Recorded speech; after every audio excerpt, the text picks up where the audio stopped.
Hello and welcome to Is This England, a show where we talk about old England games and ask just how England was this. Today we're covering possibly Gareth Southgate's greatest moment as England manager. It's the 2018 World Cup against Colombia. It could and will get emotional.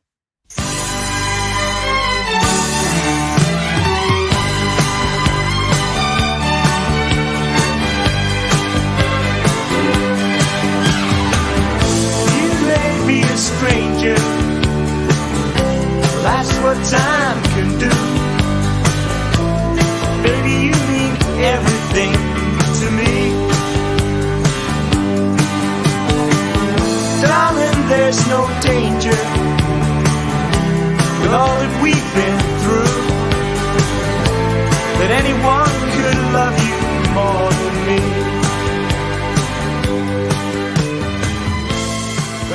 How are you, Nick?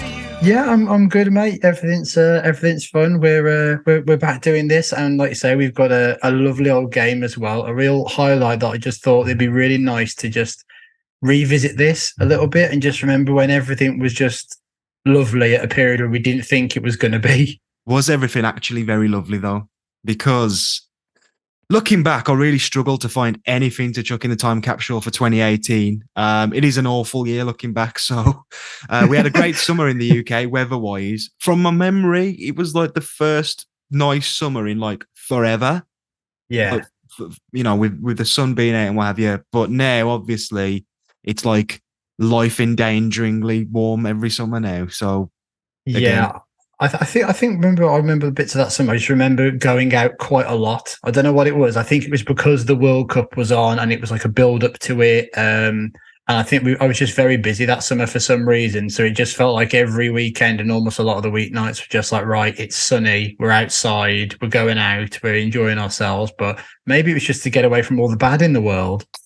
Yeah. So I could have put Tranquility Base Hotel and Casino in there. I think we haven't done a game from this year before, or have we? I think we've done the Croatia game from the Nations League, and I want to say that's in there. I thought it might be. I had a look at it, and it may be. Yeah, I couldn't be asked to check, but there you go. That's the commitment we've got for Series 2.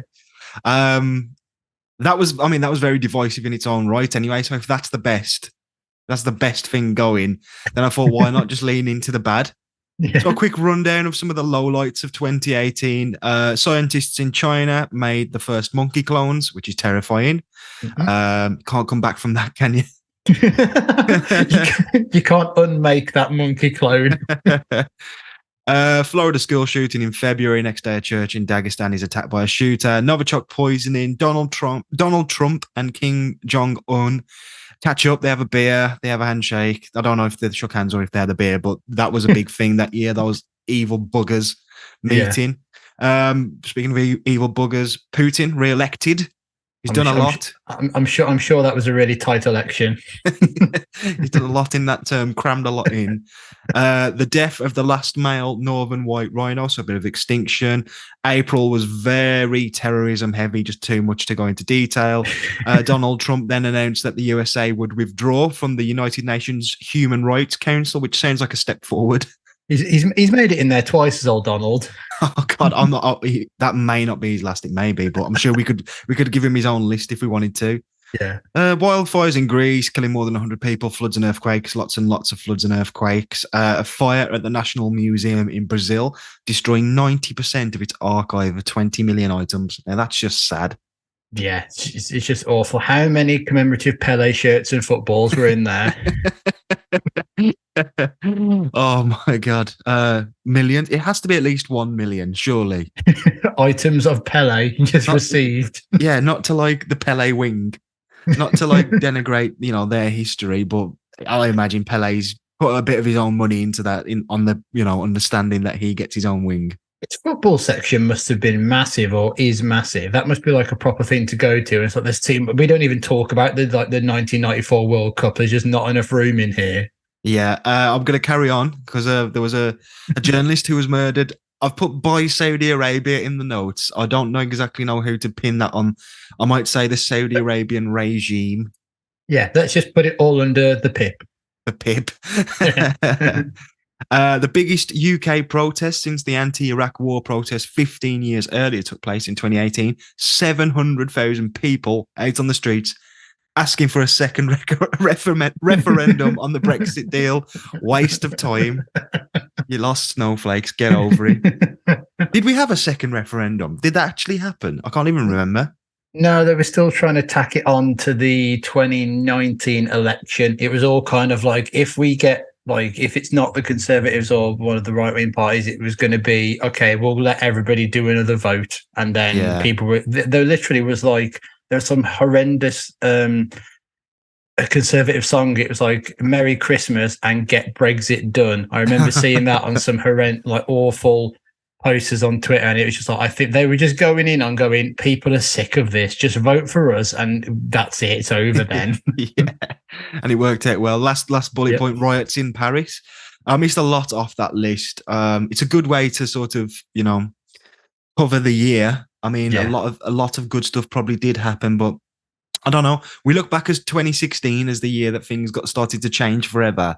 Obviously linked to all the deaths of the celebrities, and that felt like just a bit of a, I don't know, like not a loss of innocence, but we lose all these great cultural people, and then the world starts to get shitter, declining standards and all that stuff. But I feel like 2018 was the proper heavy shit. It's like underrated. It's all the people just leaving the sinking ship, isn't it? They just, fuck this, I'm not sticking around for this anymore. They know what's coming. Yeah. What have you got then, Nick? Because I'm hoping it's something that will cheer us up. Well, I was going to put in the film Green Book, which is a lovely, heartwarming film. And if I'd have known that it was going to be an absolute onslaught of awfulness that was going to be your time capsule, I probably would have put it in. But instead, I'm picking the 2018 film The Predator. Okay, so I've not seen Green Book. I've not seen The Predator. I have seen Predator. Is it the same film? Original recipe Predator, Arnie's in a jungle kind of one. Yeah, that's a great film. One of my favorite films. And I knew they were doing a new one, and I was like, yep, really excited for this. Looking forward to it. Looks interesting. Again, I try and avoid any trailers when they first come out, just to be like, don't want any spoilers. I just want to watch it the first time I go in clean. Yeah. And it is an example of the worst of cinema, and a warning to anyone who wants to make like a soft reboot of a classic film. It is god awful. What line has to be crossed for it to become god awful as opposed to just awful? Just so many problems with it. Like, I was well up for liking this. I remember going to the cinema, and when it starts, it's the same start as the original Predator. It's like there's like a theme that comes in, and there's the same typeface that's on the original film, and I'm like, yes, ready for this. And then literally as it goes on, it is just crushingly disappointing throughout. Crushingly disappointing. I mean, I don't know. You couldn't have had, although you're saying Predator is one of your favorite films, so I guess you would have had high hopes. But unlike the second one, I don't mind. It's Danny Glover running around against a predator, and he's got giant trousers on. It's all this horrible. The world is like, I think it's in LA. It's based in, and like Los Angeles is just like this big RoboCop universe where everything's on fire, and there's just reporters outside of going, "What are the police doing?" and all this. And then even like Predators, which is like another film, like technically the third one, that's really good as well. And I'm just thinking, like pronounced like that, like Predators. Predators. You see what we did? Yeah, that's one to see. This is different to the others. And then there's this one, and then just the dialogue is awful. Everyone talks in it like they're just idiots. And they're also, every character is totally unlikable in it. It's not like you can even go, oh, there's something to pin something on. I was going to carry on. Sorry, mate. Carry on. No, I was just going to say, it's so much of it is bad. Like, the Predator is the biggest predator who ever predated as well. It's far too big, and we see too much of it in like the daylight and the way it's lit. You can just tell it's like some guy in a big rubber suit, and I didn't really care about that in like the old ones, but when it's like 10 feet tall, it kind of gets rid of the whole like horror about it. It's like, well, it's just too big to even think about. I was just going to say, not knowing anything about this film, if I had to guess cast, I would guess, I feel like McConaughey might pop up. This film would have done so much like better with his like good personality in it, because everyone is just a personality vacuum spewing out lines that are awful throughout, and just everything around it is terrible. There's two terrible tropes in it as well, which I hate in anything. The first one is that Tourette's is funny in films and should be mocked. Yeah. So there is a character with Tourette's, and it's funny apparently that he is unable to. He just says swear words, and it's like inappropriate times. It's like, what did he say? What? How's that necessary for a film about a predator predatoring? Yeah, exactly. I think it's trying to give like different characters like their own part in the film. Well, this guy's the Tourette's guy. Like, it's not interesting or funny. It's just terrible. And the other one is that autism apparently in Hollywood is a superpower. It's just like, oh well, this kid can deprogram all the predator gear, so he's the best. And even though he has Hollywood autism and just hits his head and screams, he's also really good at maths and is a genius. And it's like, yeah, it's a cheat code. This is awful. Yeah, it's just terrible. It's like, why is any of this interesting? Like, write something much better. And they even call the predator in the film.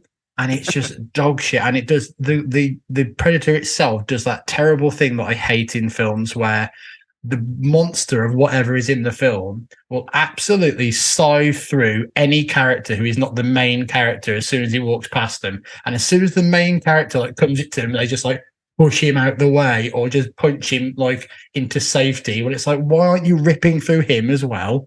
You like your realism in these type of films. I just can't stand something. it.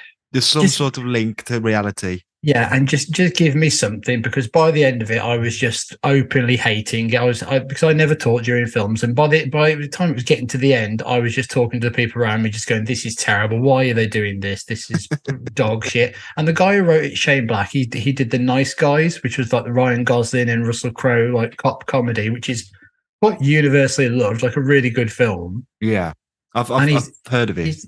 It's really good, and he's done other films as well. And then there's this, which is just so terrible. I looked to see if I could think of anyone who would be in the cast, and I don't know anyone. But if I'll just share the screen with you. The listeners won't be able to see this, but everybody looks like a tribute of somebody. This Boyd Holbrook looks like a Brad Pitt tribute.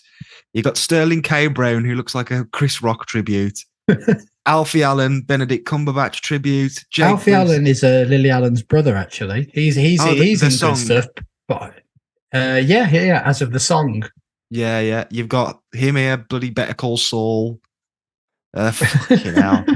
Literally. And look at the size of the cast. And all I have to say about that, Nick, is it sounds like a big money laundering scheme.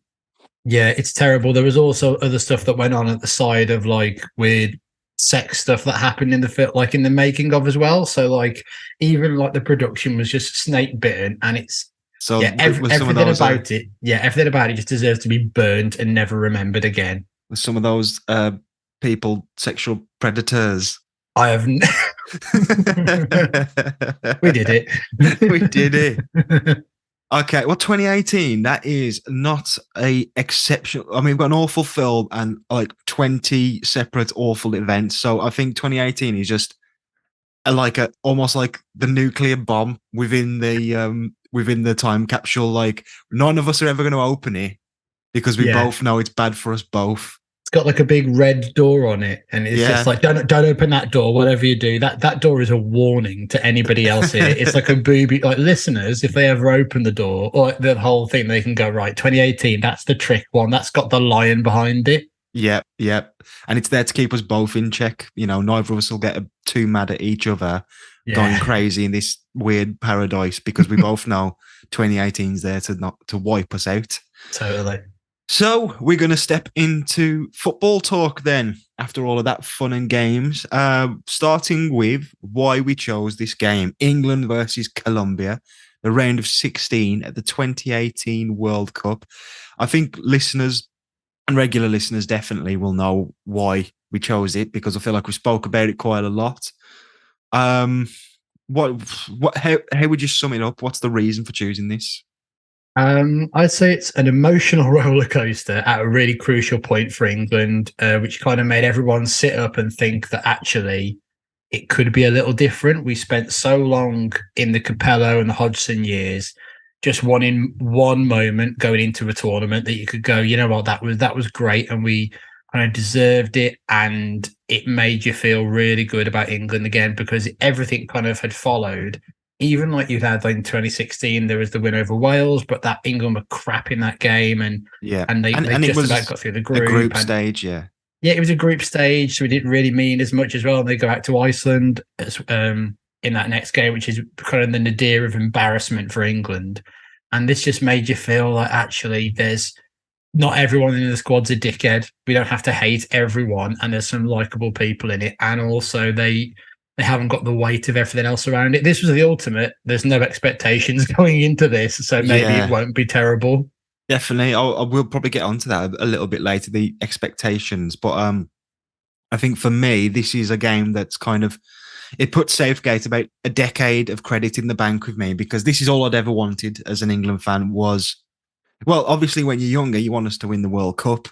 And as we're a bit older than we were in 2018 now, it seems more realistic that one day England might win the World Cup because of the squad we have. But at this point, 2018, I was firmly an adult. Those childhood years of wanting to win the World Cup looked like a joke in hindsight. And all I ever wanted was just one good thing that actually meant something at a World Cup. Like I said, not just winning a group game, but like getting to a knockout stage and doing something. And the manner that we did it also meant a lot as well. Yeah. Which we've since rolled back on, and penalties have once again destroyed us after this point. We're going to look at the state of football before we get to the real England and Colombia heart of the pod. 2018 then, notable in England for the year when it all changed and we had to accept that our way wasn't the only way. You know, before Pep Guardiola came to England, we were all just hoofing it in the box to a big man, wasn't we? Every club, every manager, 4-4-2. And then this guy comes along and he's, you know, he's got his big fucking stupid ideas and he wants to fucking impose them on us. And just, you lost, mate. You lost. There's no second referendum on football. Get over it, man. Sean Dyche is what we want. We want a league of Sean Dyches, and that's all it's ever been. And it will never be anything different. So you can take your little football and you can pass it out from the back because it's not worth anything. It's not, you're never going to score a goal from doing that, are you?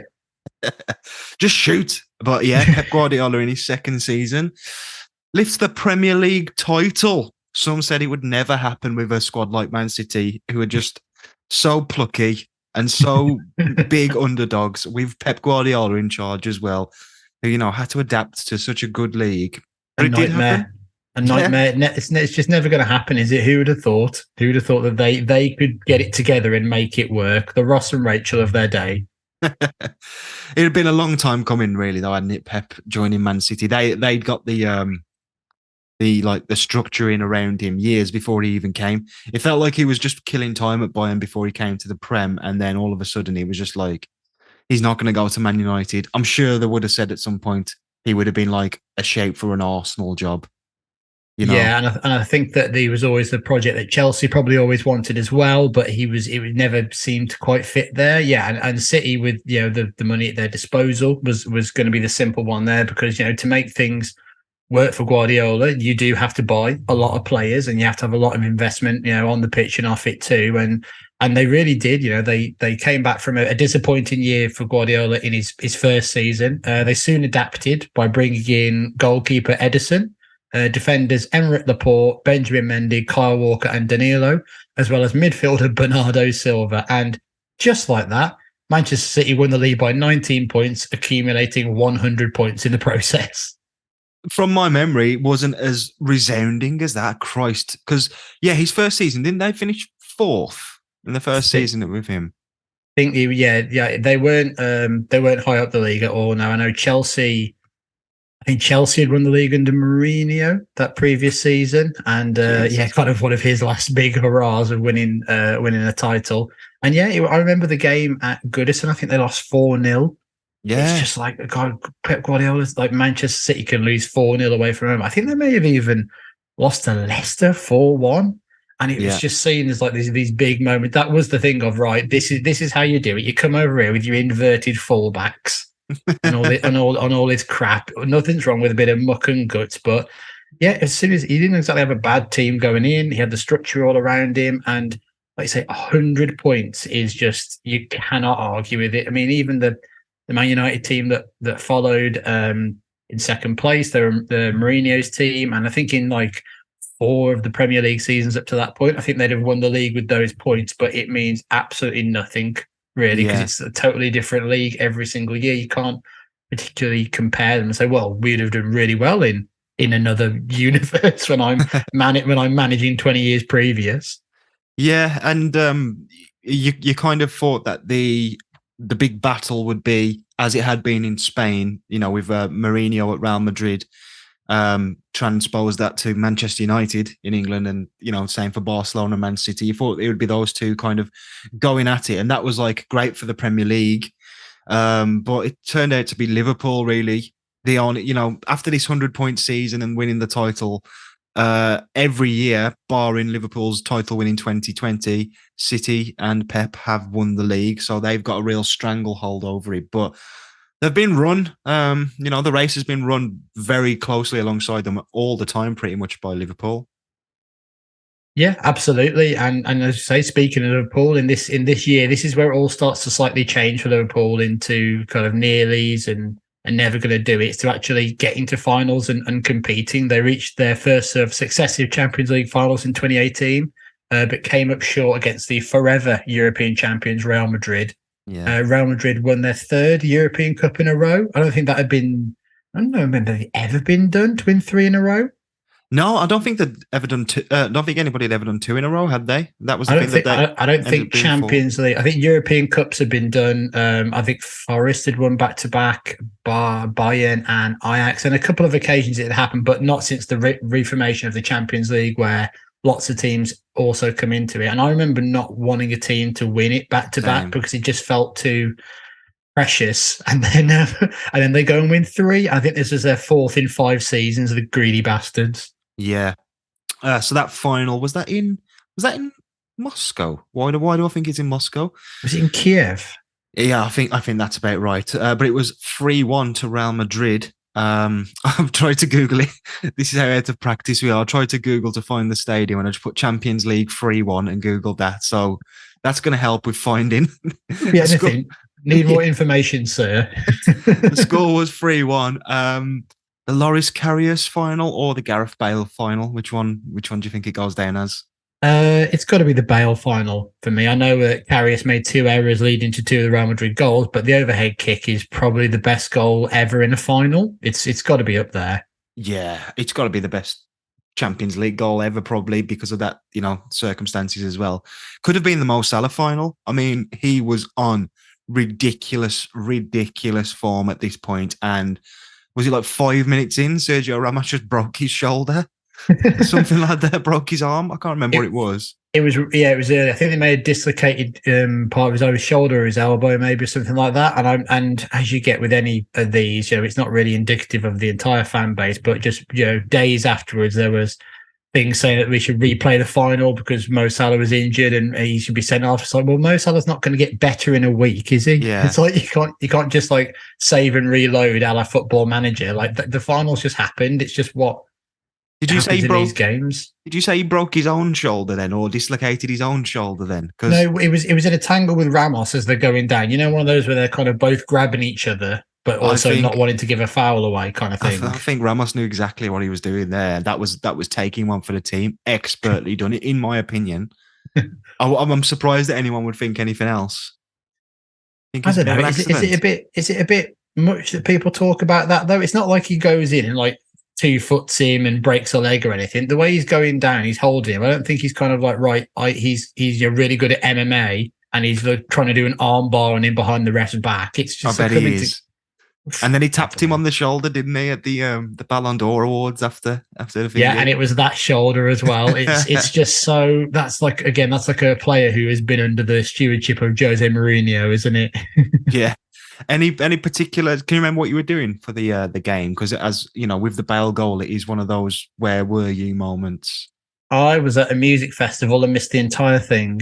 Oh, brilliant! Oh, that's good. I'm glad I asked. I was at I don't think we were seeing at the time. Maybe someone like Cortinas or Noel Gallagher or something like that. But we were there and there was loads of people in Liverpool tops and they'd all gone. And you just think, if you want it that much, why are you going? Like, you're all wearing your gear, but you're not going to be watching the final. And that was the only day of the festival that the day had sold out, but you could get tickets online for it very easy because the Liverpool fans had just bought, gone somewhere else and just tried to sell them online. And one of my friends had managed to come along to it. And then afterwards, I remember walking down the street and seeing a Liverpool fan outside of a pub and he was getting dogs abused because you run the risk of when you go out wearing your football team shirt, you're just going to get stick if they don't win, are you? And that's why I just think I just couldn't do that really. And even I felt bad for him because people just going, and I was just like, okay, now this guy has suffered enough, hasn't he? He's missed the Champions League final and his team hasn't won, and all he's done basically is set himself up for like loads of shit. Yeah, I remember being at my friend's house and just him missing the goal, like in the room, but just talking to somebody, and then I was like, oh, and he was like, goal, whatever, and I was like, mate, it was the best goal ever, and you're never gonna see it for the first time like that again. You know, didn't you miss the overhead Wayne Rooney goal? I missed the Wayne Rooney goal as well. I was cooking breakfast at the time, and but just thinking about that time, that's at least 1:30 in the afternoon. Yeah, that game would have started. It was the early game. This was at university. Yeah. And I also would, in the 2018 World Cup, miss the Pavard goal of the tournament, despite being in a cinema. And I wasn't looking at my phone or anything. I was just gazing around the room. And just kind of go, I am in a cinema here. Yeah, and I missed that. Classic though, a real classic, and Gareth Bale's definite. You know, we spoke a lot about Bale before the old tournament in the winter. This was him, not even him at his best, to be fair, but this was when he still had sort of the ability to be the best that he could be. A bit like the Undertaker in the last fight. He's not as good as he was, but he will once be as good as he once was, or whatever the Undertaker says, some bullshit. I was more thinking it was kind of like a band who kind of tours, and they've got their new stuff that literally nobody could care about, and then during their set, everyone is just talking to each other in the background, and then as soon as a banger comes on, they're like, yes, it's like past their prime, but they still just got to cart it out again. That's what Gareth Bale was. It's like, well, you all love this one, and it's been on an advert, so you all know it again now too. Enough Gareth Bale, Liverpool, enough club football. Yeah, we don't need none of that because we're here to talk about England and Colombia. A little bit of Colombia, yeah. So mainly England every time. Colombia probably only this time, and maybe one or two others. There's probably one notable game that's ever worth covering, from 98. Yeah, Beckham. Yeah, I mean, we're never going to do the scorpion kick one because it's just, that's a crap game no matter what. You can't just go, well, that was good, wasn't it? There you are. Actually, we've talked about it. That's it. We're done. We don't never do it again. That's it. That's a special, a one-off special. Yeah, well done. Let's have a look at England then. In the build-up, I should say. Sorry. The build-up section. We're going to take a look at England, and we start off in a different world, don't we? Really. You know, we're trying to qualify for the World Cup 2018. We'd take you back to 2016. So this is basically when Roy Hodgson's gone. He left after the Iceland game and then didn't want to take any questions because he wasn't the England manager anymore. Yeah. Don't. You know how I feel about that. Gets me so angry. But yeah, this is a pre-Southgate, pre-England having a good team world. And who is the man that they go to at their lowest? They are at their lowest. Yeah. Iceland have done it. Roy's gone. There's only one man for the job, right? The only man for the job is the Bisto swigging Sam Allardyce. Bisto swigging. He is the man. And I remember when he was appointed, and there was definitely a sense of it's about time. Like, it felt like his time to do it, and it felt like even though it would be awful to watch, England would probably get results, and there'd at least be some sort of a style. Yeah, I agree with you. I thought, yeah, I mean, because the expectations were so little, as you say, and it felt like it was always going to happen. So when it did, I was just like, yeah, you know what, England is just England at this point, and like you say, at least we'll know what they're going to do. And I did imagine though that we'd have like, you know, all the flashy names would be gone, and you'd really get those players who people go, well, why hasn't he been called up for England? I can't even think of examples now because we've got so many talented players. Yeah, But, but you'd also get the idea of, oh, Kevin Nolan's back. I was going to start trying not to say Kevin Nolan, but yeah, Kevin Nolan, Andy Carroll, and what have you, and Big Sam just winding up the foreigners who are managing their own countries. I know, yeah, and it was it ended up being the foreigners that would bring him down as well. We'll get into his long and storied tenure one day, but we're going to cover that at another time. So right now, instead, we're going to go into qualification, which was helmed by one Sir Gareth Southgate. Yes, welcome to the pod. Not well. We've mentioned him plenty, quite a few times. This is his entrance to the world. His music's gone off. He's doing a run-in. Who's this guy? Well, yeah, because who knew what to expect? When Southgate came in, it felt like we're going to go into the Sam stuff a different time, I know, but it felt like we'd actually got lower than our possible lowest. Yeah, our beautiful boy, our beautiful big awful man had deserted us, and we'd gotten his substitute, like the ultimate at the time seen as, and he is still by some people, just like the company man, like you're just being managed by an entity rather than a person. And it was just kind of like, well, if he doesn't even want the job, because he kept saying he didn't want the England job as well. An extension of the FA sort of thing, really, isn't he? Yeah, it's like being managed by like a gas released by the FA. But he had a job to do. The job was to qualify for the World Cup in 2018. The group was, I mean, the listeners could probably guess it, but yes, you've guessed it. Lithuania, Slovenia, and Slovakia, sorry, Malta and Scotland. In the notes, you've put the old enemy, Scotland. I feel like we could call Lithuania the old enemy. The amount of times we played, like any of those teams could be the old enemy. I think, again, there's no way of knowing, but I think one of Slovenia or Slovakia, England had just played in the Euros as well. And I think they'd played them in qualification for whichever one it wasn't, they'd played them in the qualification for that Euros too. So it's just this never ending, just horrible of playing them every 2 minutes. And I get to say, Lithuania, England always play them. It's always about 4-0 at Wembley and 6-0 at their place. Yeah. Just dull. Didn't we have Slovenia in 2010 as well? There is literally no way of knowing. So yeah, we've got the group there. Southgate knows what he needs to do. The confidence is low, but kind of starts off well. A 3-0 win over Scotland at Wembley in November 2016. Not much to comment on really there, but a great start, right? Yeah, you can't really ask for more than that. 3-0 as well. That's a good result by any measure. Oh yeah. Not that this isn't a great Scotland team if we look at it, but it's not a great England team either. So it's all you can really do is you put that derby to bed, and we kind of got to jump straight past a lot of these other qualifying games onto the more dramatic game that took place at Hampden Park in this group 2. Let's hear it. So Oxlade-Chamberlain, remember him? Yeah, gave England the lead 20 minutes from time before Lee Griffiths scored a quick-fire double with 3 minutes to go to send Hampden into absolute raptures. Hilariously, Harry Kane popped up with an equaliser deep in injury time. Dyer did it in the Euros against Russia. Burton leaves it. Dyer takes. Carried away by Gordon. Dyer goes in again. Scotland can break. Kyle Walker given the chance to cover across, and England can attack again. And Harry Kane pulling away! England have equalised. The captain has come up trumps in stoppage time.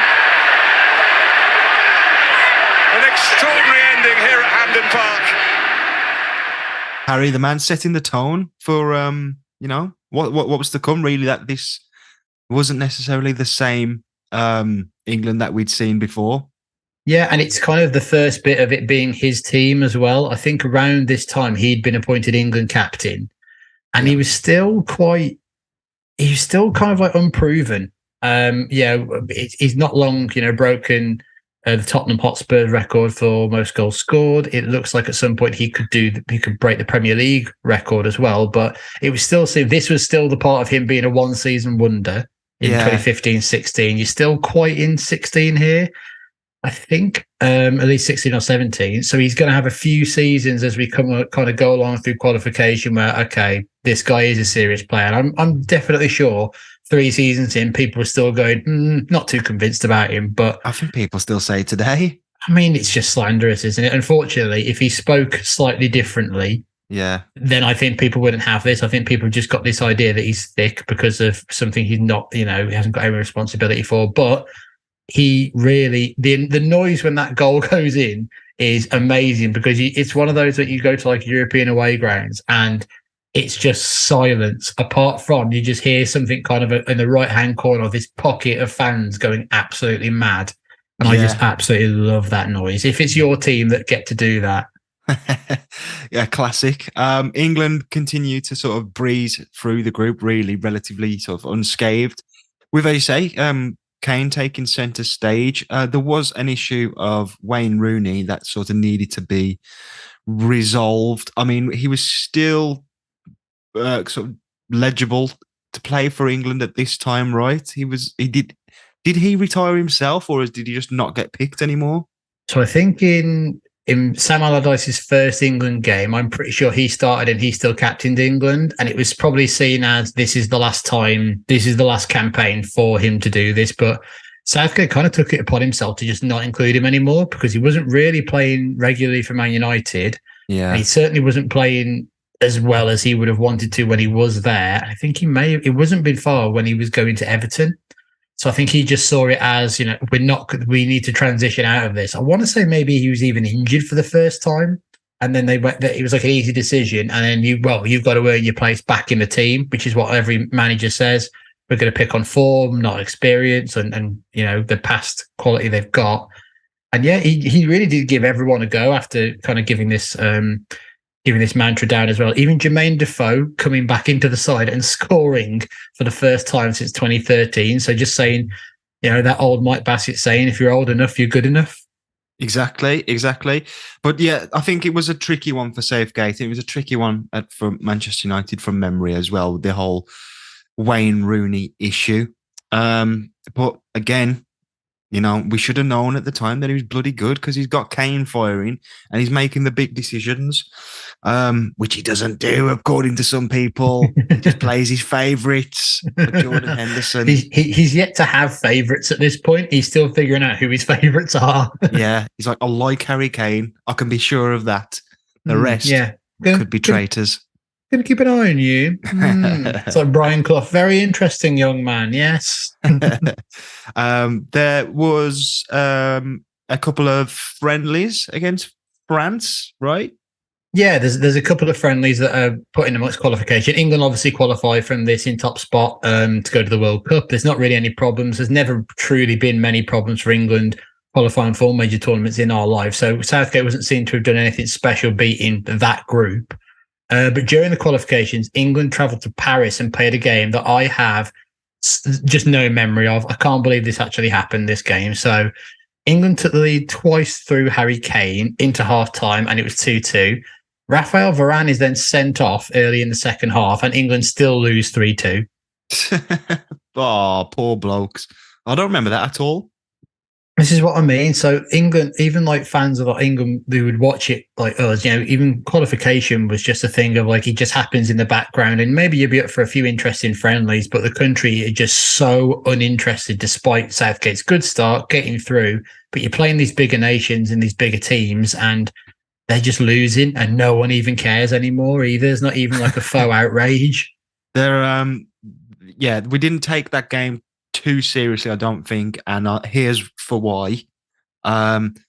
Just reading the BBC Match Report, Burnley goalkeeper Tom Heaton played 45 minutes before being replaced by Stoke City's Jack Butland. So there you go. Experimenting, Gareth, always experimenting. You've got to do that. Butland in there with Tom Heaton. Yeah, it was Ousmane Dembele scored his first international goal for. I don't think he's got many. Him.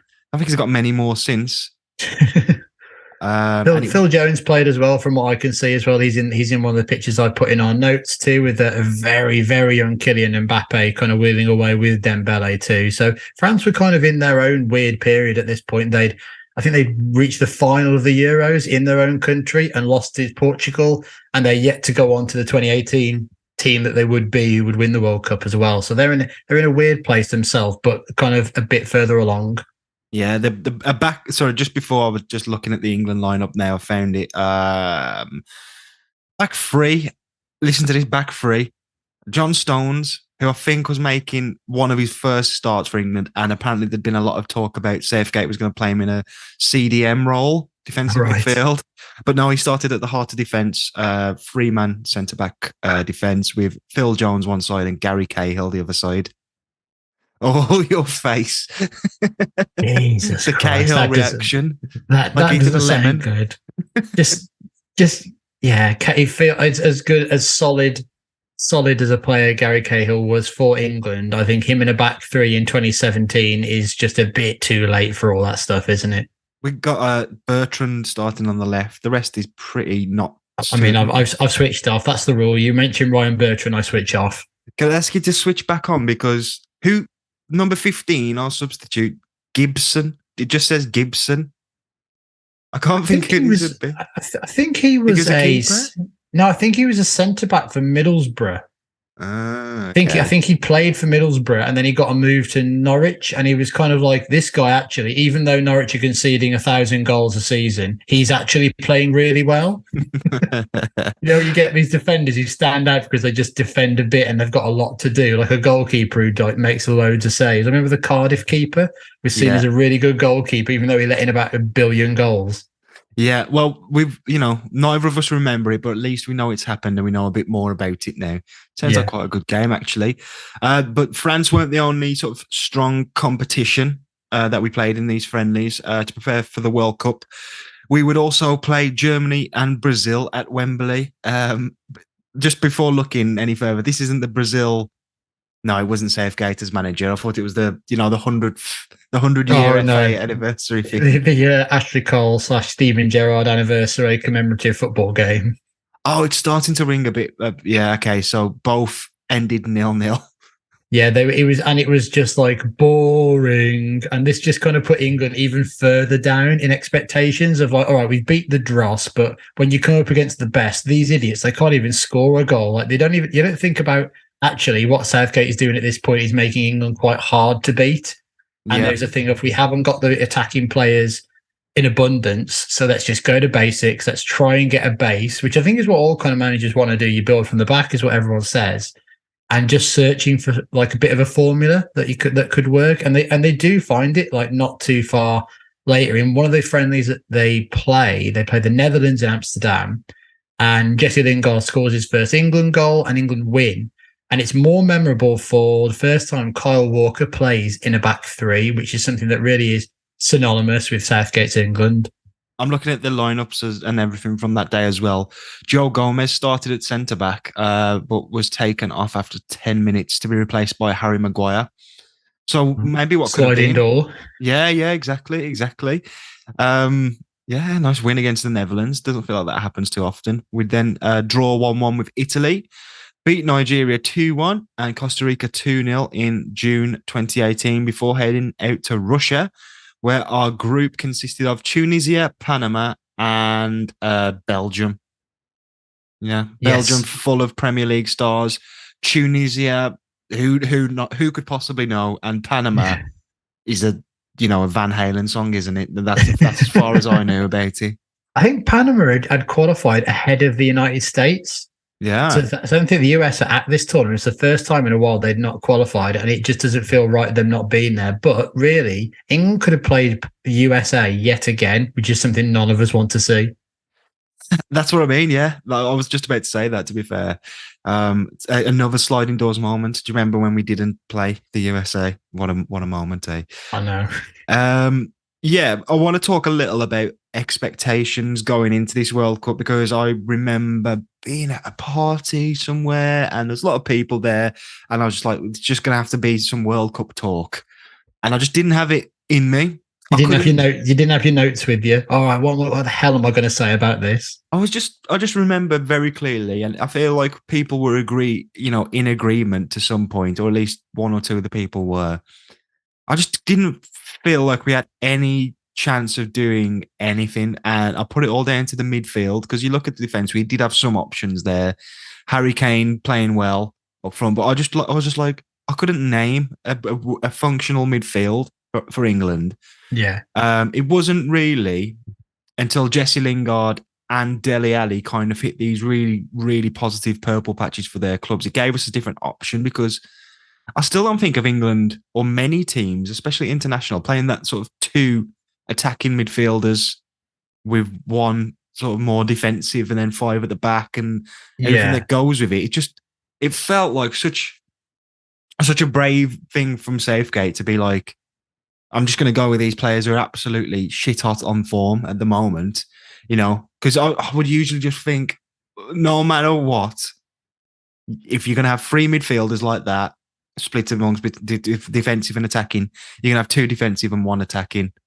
Or at least like in that the way they played, you had Ali and Lingard, who were kind of seen as like the shuttlers. I remember that was mentioned a lot, like the shuttlers in midfield, where they're going to do a lot of hard work going forward and back. Henderson is your holding player, which I really don't think he's suited to, but I'm pretty sure that there was no one else that could do that role for England either, because you'd had the Carricks and everybody retire from England, and it's just, again, making do with what you can. And yeah, I think the expectations were just so low because of the crap that had come before, and this team was seen as they're not going to do much because they're not the superstars, and they're also really they're semi-regulars at their own clubs and they're doing well. But you wouldn't say that who are the really hot players coming into the tournament. Lingard had done well, like you say. Dele Alli had kind of started going through the bad period of Dele Alli, but he'd had the heights of still doing well for England. And Kane is your main man. The rest of them, they're just all very functional, but functionality can get you quite far at tournaments, it feels like. I think the only, like, that kind of excited me just a little bit, especially as a United fan, because Lingard was like really, very lovable at that time, I think, and you wanted him to do well, and he just kept doing well for a bit. But also you had like Maguire and Trippier and players like that in the defensive where I just felt like former England managers wouldn't have. They would have just gone, you know what? I can't pick this Maguire. Like, he plays for less. I'm just gonna have Cahill. Like, then just keep picking those.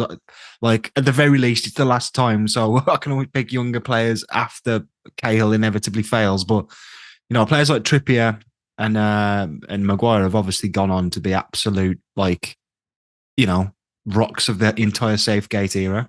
But even your wild cards, like Ashley Young plays a lot in this tournament as well at left wing back, and he'd been playing well at Man United at left back, and it's just a player that suits that system at the time. And there wasn't exactly loads of other players vying for his place. I think Danny Rose went to the tournament as well, and it's kind of a toss of a coin of who you play, but he knew that free kicks and set pieces were going to play a big part for England, as they do in this tournament, and thinking, well, Ashley Young's got a good delivery on him. He knows what he's doing. It's a bit of experience in an inexperienced team as well. So just making the right players available too was a big positive of what Southgate did in this time. Yeah, lovely positive Southgate chat. And England would start their tournament against Tunisia, building on that positivity and going ahead inside 11 minutes from a Kane goal. Dele Alli, it was Kane trying to return it. Ashley Young with the clip across. Clawed away! Put in now, though! And put in by Captain Kane!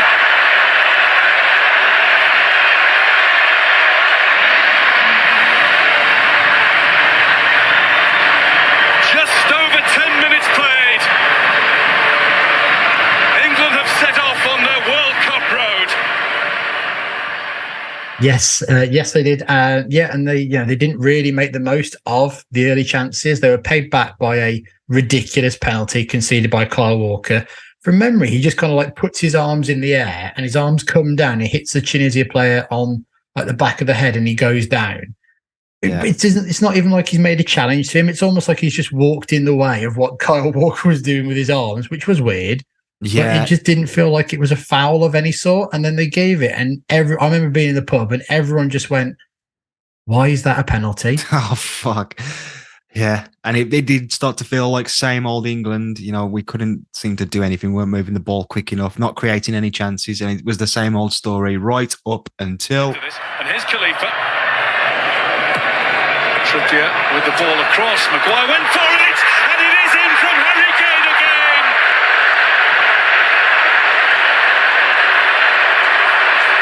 Two goals for the captain. That could make a huge difference to the way this World Cup goes for England. That's the new story. A new chapter is written. That was a great moment in and of itself, to be honest. Almost one where you go, I'm happy now. Yeah. For the whole tournament to end there. Yeah, I'd agree with that. A late win for England in a game they'd played well in parts, but Tunisia is seen as one of those, difficult opening game. Better than you think. Actually, they're quite highly ranked in the tournament. Like all the Iran chat we had in the summer, in the winter just gone as well. And you know what? You thought that's something to put our hopes onto. Is that England have had their moment? We've had our fun. We've got Panama next, and then crucially, Belgium was the last game in the group. So if England would have drawn that game, they have to beat Panama, and they probably need to get a result against Belgium. Yeah. So that just felt like, you know what? There's a little bit of a pathway there, and maybe we can just enjoy ourselves. We did enjoy ourselves against Panama, 5-0 up at halftime and finish 6-1. It was a 1 p.m. kickoff, a sunny summer Sunday.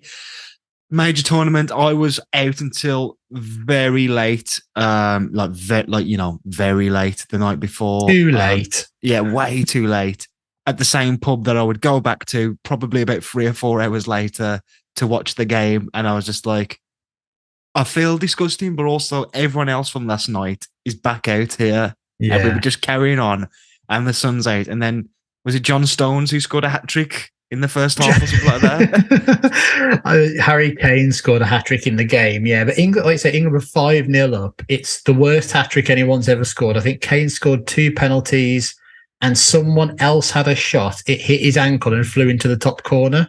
I don't remember that. I remember the Lingard goal, obviously. And John Stone's got a couple, I'm pretty sure of that. He got at least one. He got the opening goal, definitely. I think if it's 3, 4, 5, so there's another one in there somewhere. It's probably John Stone's, I'm going to say. I remember going to the bar for a drink during the first half, and I missed 3 goals. Wow. How many times can you say that?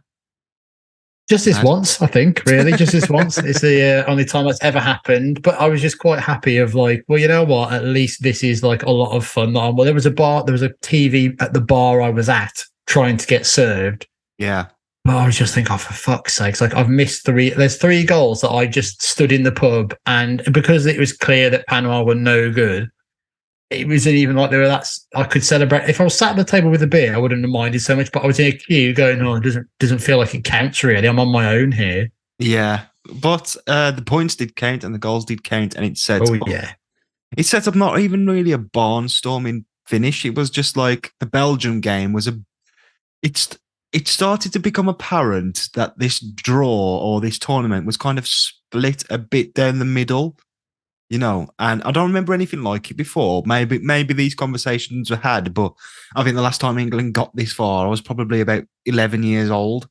So, it didn't occur to me, but it seemed to be a new craze. And the new craze was, do we actually want to win this game at the World Cup against our biggest rivals in the group? Somebody who we can actually measure ourselves against and should be aiming to beat and really push on. Or could we just play Gary Cahill up front? Yeah. It's the classic Pro Evo, isn't it? We've won our first 2 games in the group. Let's play the idiots. So we rest all of our players. So for the final game, for the next game, that they're all rested and that. And it really was like a split in terms of the groups and the way that they'd worked out. So whoever finished top of this group would have to face have a side of the draw containing Uruguay, Portugal, France, Argentina, and Brazil. With the loser, I think their side of the draw having Sweden, Switzerland, Denmark, Croatia, Spain, and hosts Russia. So the loser gets the on paper easier, much easier, really. You've got the reigning European champions there, Portugal. Sorry, you've got Uruguay on that side. Double World Cup winners from back in the day. I'm pretty sure France killing it, Argentina and Brazil, and then Switzerland, Denmark, and that sort of thing. You're just like, yeah, we could beat them, and then you look at the path ahead, and you're like, shit, we could play teams like that all the way through to like the semi-final. Yeah, it's such a strange one when you look at that, because you even think like because I think both managers beforehand said, oh, we don't want to think about that. We've just got to put the best side out there, and we're going to try and win, because maybe winning breeds confidence in that as well. Yeah. You don't want to go out to try and lose a game. But looking back, I don't know how far this England team would have got if they would have had the draw that Belgium got. But England would still have to go and win those games, something they'd not done. I wouldn't have confidence in England beating any of the teams on that side of the draw with the previous regime. Which side are you talking? Sorry, the Uruguay, Portugal. No, the Sweden, Switzerland, Denmark, Croatia, Spain, Russia. Who out of them would England have beaten under Hodgson and Capello? I do agree with you, but it did feel like, you know what? I mean, it's like I wouldn't be confident in it. No, but it's completely possible that England. But it looks to, like, better. Semi-final. Yeah. But yeah, the game came around, and it was. I thought it was a 0-0 draw from memory. Belgium actually won 1-0. Adnan Januzaj was a good goal. Actually, I can remember that now. Yeah. The only players Southgate would keep would be Pickford, Stones, and Ruben Loftus-Cheek. That's from the Panama game as well. Loftus-Cheek's done well to remain in that group, hasn't he? I think Dele Alli was injured for the Panama game. That's the only reason Loftus-Cheek remained in the team. He was always our first sub throughout this tournament, wasn't he? I feel Loftus-Cheek. Southgate was like, the cheek needs to stay. The cheek is not moving. There was a big clamour of like, actually, he's really good. Ruben Loftus-Cheek is like, you know what? He's really, can I shock you? He's impressed me. He's been the most impressive player. It's like, he's done fine. Like, there's nothing wrong with him at all. He's up and down. He's busy. He's what England need to be in that position. But like you say, England lose. They go into the other side of the draw, and Belgium go on to face the harder teams. Idiots. I know, yeah. Didn't you know? We told you. I bet just quickly there's a load of like newspaper headlines of "Well done, Gareth," wink, like on the front page of "Mission accomplished." Well done. Knew we didn't want to win that one. So let's have a look at Colombia then, and obviously with a South American team comes their wild and crazy form of qualifying. When will they learn to just do it the same as us? Play Lithuania all the time, and then whoever scores 50 goals past Lithuania first, like the first past the post thing, then you qualify. And but that's not how they chose to do it. They chose to do it by being in some mad league with teams like Bolivia and Brazil. Too hard. I say that's just too hard for me. I don't want to even get involved in that stuff. But they do. Colombia, they get involved in, and our most beautiful of beasts, South American qualification is a great thing. I think we said previously, it's every 3 or 4 cycles they'll change who plays, but for 3 years or 3 qualification groups, they'll play the same teams in the same order. So you get the same little rivalries that pop up along the way too. Yeah. No, I do like it. I was only being, pretending to be an idiot. Like them. They would actually start slowly in that group. Only 1 win from their opening 4 games, but were back on track after securing a win against Bolivia with a 92nd minute winner. Come on. And we're supposed to be scared of these guys. No chance at all. But they did falter quite a lot in qualification when I looked it up. But they had to put together like a good run of form, which would end up meaning they would play Peru in their final game, who were the closest rivals to them for qualification. James Rodriguez would score his 6th goal of qualification to put the visitors ahead. only for an equaliser to make it a really, really nervy finish. And Colombia held on, securing the final qualification spot by 1 point ahead of Peru. So just scraped over the line, really. Just scraped over the line, yeah. And their World Cup group would be Poland, Senegal, and Japan. What do you think of that? Boring. Just dull. I mean, yeah, okay. You would watch it if that was on TV now. Yeah, I'd be well into that. But when you just read it like really cold, dead names like that, it's just like, yeah, you're not too interested. Who's the big seed there? Is it Poland? I think it may be Poland. Yeah, that kind of feels like one of those Champions League groups that always has FC Porto and Atletico Madrid in it. Just like, well, I'm not going to watch any of them games, am I? That's not getting on the red button. They wouldn't. The team wouldn't get off to the best start at the World Cup either. Just as in qualifying, they went down to 10 men when Aston Villa's Carlos Sanchez was sent off 6 minutes in to the game against Japan for blocking a goal-bound shot in the box. Japan would score the penalty that was given, but Quintero would score a free kick under the Japan wall to equalise for Colombia. So this is just one of those games where it's just, okay, we know nothing about either team yet. It's a draw. The real stress is good. It creates stress for later on in the group, doesn't it? That sort of result. Well, that's the thing. But you get like Quintero scored from the free kick going under the wall. But is this the invention of where the draft excluder comes into it? Because this is the last time I can remember one of those goals being scored, because they never happen too often.